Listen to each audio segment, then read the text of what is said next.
Amables televidentes, buenos días. La presencia de células de mafias internacionales presentes en el país, según lo ha denunciado el propio presidente de la República, Guillermo Lasso, serían en buena medida la causa del repunte de la violencia en el Ecuador. Para el análisis respectivo nos acompaña esta mañana el doctor Carlos Estarellas Velázquez, jurisconsulto destacado y especializado en Derecho Internacional. Qué bueno que nos acompañe, doctor. Buenos días y bienvenido. Muchas gracias, Luisa. Muy gentil por la invitación. ¿Hasta qué punto el clima de alta violencia que vive el Ecuador es una violencia de carácter importado? Bueno, han existido en el Ecuador una serie de medidas en gobiernos anteriores que han generado que se den estos problemas. El hecho de no solicitar visas de ingreso es un gran problema, porque lo que se ha detectado es que hay países o determinados países de donde vienen extranjeros a cometer delitos en el Ecuador. Digo lo que señala la Policía Nacional. Entonces eso me parece una medida desacertada. Deberían volver mayor controles migratorios. En la Constitución se pone que no existen ilegales en el Ecuador, lo cual es otro problema. Y en la Ley de Movilidad Humana y su reforma hay un reglamento que permite la deportación, es decir, a estas personas extranjeras que vienen a cometer delitos, poderlos deportar ágilmente. Sin embargo, hasta este momento no se ha expedido el reglamento. Entonces son cosas una tras otra que van sumando y que empeoran un control efectivo migratorio que debe de darse con urgencia hoy en el Ecuador. En este caso específico de la entrega de visados, ¿cómo distinguir entre el perfil de una persona que viene en calidad de refugiado y de alguien con un pasado de dudosa reputación que venga a nuestro país a delinquir? Claro, es que son dos situaciones distintas, Luisa, porque quien solicita un asilo o un refugio pasa por un proceso de control a través de la Cancillería y de una oficina de las Naciones Unidas que está en el Ecuador. Se llama el ACNUR, el Alto Comisionado de las Naciones Unidas para el Refugio, y ese es un proceso riguroso. El otro es el que se debería solicitar visa, como todos los países lo solicitan, para llevar un control de qué personas quieren ingresar al Ecuador, independientemente que existen convenios, digamos, con países de integración, como Colombia, como con Perú, donde se podrían volver a poner controles como el pasado judicial que ya se hizo en otros gobiernos y que tuvo bastante, digamos, fue positivo.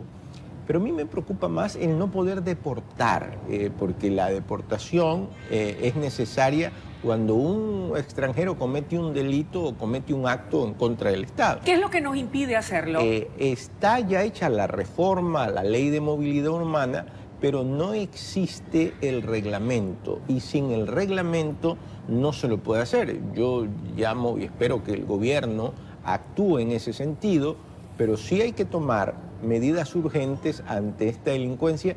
Y por otro lado, Luisa, la asesoría internacional. Estamos en situaciones que ya otros países lo han tenido y se podría solicitar una asesoría internacional a países que ya han pasado por esto para que vengan al Ecuador y nos ayuden. Ahora, precisamente un poco hacia allá, tal vez hacer algunas reflexiones y puntualizaciones. Decía el día de ayer el doctor Alfonso Aramas, que estuvo precisamente en este mismo espacio de entrevistas, daba cuenta, recordaba el resultado de una investigación hecha por una revista especializada en torno al crimen organizado en América Latina, que decía lo siguiente, que al menos un 30% de la droga que sale de Colombia pasa obligatoriamente por el Ecuador, lo cual resulta un negocio altamente lucrativo para estas mafias del narcotráfico. Y mi pregunta iba orientada en ese sentido. ¿Qué elementos o herramientas nos permite la política internacional a efectos de poder acogernos de estas herramientas para poder enfrentar al crimen organizado? ¿O esta es una lucha que debemos liberar solos? No, definitivamente no, porque el problema de la droga no es solo del Ecuador. Yo solo haría una puntualización, y es que ya no somos país de paso. Digamos, aquí ya se hace droga, y eso es gravísimo. Pero hay varios mecanismos. Por ejemplo, yo diría solicitar un nuevo tratado de extradición con los Estados Unidos, porque el tratado es muy antiguo, del siglo XIX, en el cual se pongan delitos de narcotráfico. Por ejemplo, reformar la Constitución en el Ecuador, porque la Constitución señala no se extraditan nacionales. Pero ¿qué ocurre si tenemos un narcotraficante, quiera Dios que no haya, como Pablo Escobar en Colombia o Chapo Guzmán en México? No existiría cárcel en el Ecuador para poderlo tener. Si los delincuentes comunes se salen de las cárceles, si no existen, lamentablemente, cárceles seguras en el Ecuador. Entonces son una serie de reformas en las cuales debe actuar el gobierno, pero también debe actuar la función legislativa, que está para legislar y hacer leyes, y en este caso positivas para el país, y debe actuar pues la función judicial y la fiscalía. Es un trabajo de todos, no solo es un trabajo de una función, sino es un trabajo en conjunto. Ahora, doctor Estarellas, en ese mismo contexto, ¿cuánto daño le hizo al Ecuador la salida de la base de Manta, una decisión que fue tomada en el gobierno del expresidente Rafael Correa Delgado? ¿Fue positivo? ¿Fue negativo? ¿Cuál es el balance a estas alturas del partido? Bueno, la base de Manta está dentro de la parte internacional como una restricción a la soberanía de los estados. Específicamente es una servidumbre internacional. Pero si hacemos el balance, parece que había mayor control manteniendo la base de Manta que sacando la base de Manta. ¿Por qué? Por el hecho de que, de acuerdo a los estudios y las estadísticas, el momento en que se sacó la base, se incrementó el narcotráfico en el país y específicamente en Manabí. Ahora, lo ideal sería, Luisa, que el Ecuador tenga la suficiente capacidad policial, militar, para no necesitar una base extranjera. Pero las estadísticas demuestran que al salir lo que existió fue un incremento en el narcotráfico, lamentablemente. Pero no pudimos hacerlo. Fíjese usted que en el gobierno del presidente Guillermo Lasso se instalaron estos radares en Montecristi, que luego, de acuerdo a las investigaciones hechas por la Policía Nacional y también por elementos de inteligencia de las Fuerzas Armadas, fueron dañadas o averiadas precisamente por estas mafias del narcotráfico que no les conviene ese control. Y no ha pasado nada. Seguimos sin esos radares que costaron ingentes cantidades de dinero al Estado ecuatoriano. Pero lo cual es terrible y lo que lleva a que el gobierno actúe de una manera ágil, y no solo el gobierno, sino todas las funciones del Estado, y a solicitar la colaboración internacional de países que ya han pasado por situaciones similares, porque el narcotráfico es un delito en contra de la humanidad.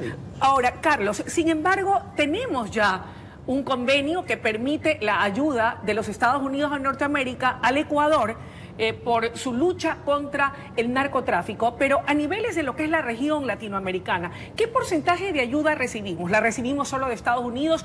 ¿Hay otros países? ¿Cuáles son los compromisos que asume el Ecuador para poder seguir recibiendo esta ayuda y que esta más bien se incremente? Bueno, debería pedirse un control, por ejemplo, entre Colombia, entre Perú, que son los países más cercanos, y ese control no existe, un control, digamos, informático de quién es que está cruzando la frontera, en qué momento hay, digamos, irregularidades. Tengo entendido que ese control no lo hay, lo cual es urgente realizarlo y hacerlo. Y en esto, pues el gobierno tiene que concentrarse, debe estar la Cancillería, el Ministerio de Gobierno, pero no podemos quedar, digamos, esperando que esta situación cada vez se agrava más y que la delincuencia se está tomando a la sociedad. Como usted bien lo ha dicho, y es que no solamente hay delitos graves de muertes violentas en las calles del país, sino que muchas de estas, o la gran mayoría, son comandadas desde el interior de los centros carcelarios, al punto de que muchos de los privados de la libertad han señalado ser parte de los carteles de Jalisco, de los carteles de México, de los carteles de Colombia. ¿Cómo debemos enfrentar esta realidad? ¿Cuál es el derrotero que debe tener el gobierno en materia de herramientas que contempla el derecho internacional para poder enfrentar eficazmente al narcotráfico y a todo el crimen organizado? Bueno, urgente, lo que yo le decía. En primer lugar, solicitar esa colaboración internacional. En segundo lugar, expedir el reglamento a la ley de movilidad humana. En tercer lugar, mayor control migratorio a través de visas o del pasado judicial, pero hacerlo ya, es decir, no puede esperar. En este momento hay que actuar. Es decir, que no tenemos que pedir de favor a nuestros vecinos del norte o del sur. Es obligación de aquellos con los que tenemos frontera un trabajo en conjunto para combatir el crimen. La colaboración internacional y la lucha contra el crimen internacional es apoyado inmediatamente, pero vuelvo a reiterar, Luisa, que no solo es el gobierno que debe actuar inmediatamente, es la función legislativa que debe legislar en contra de la delincuencia, en contra del crimen, de los crímenes que hay, son la función judicial que debe tener jueces honestos. Y la función legislativa. Y los fiscales, pero es un trabajo de todos que la sociedad ecuatoriana está exigiendo, porque no queremos ser ni lo que fue Colombia, ni lo que es México.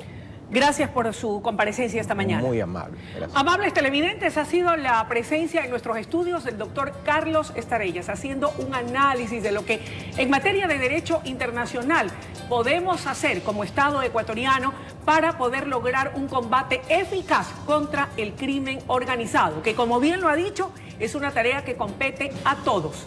Momento de una breve pausa y enseguida volvemos con mucho más desde la noticia en la comunidad.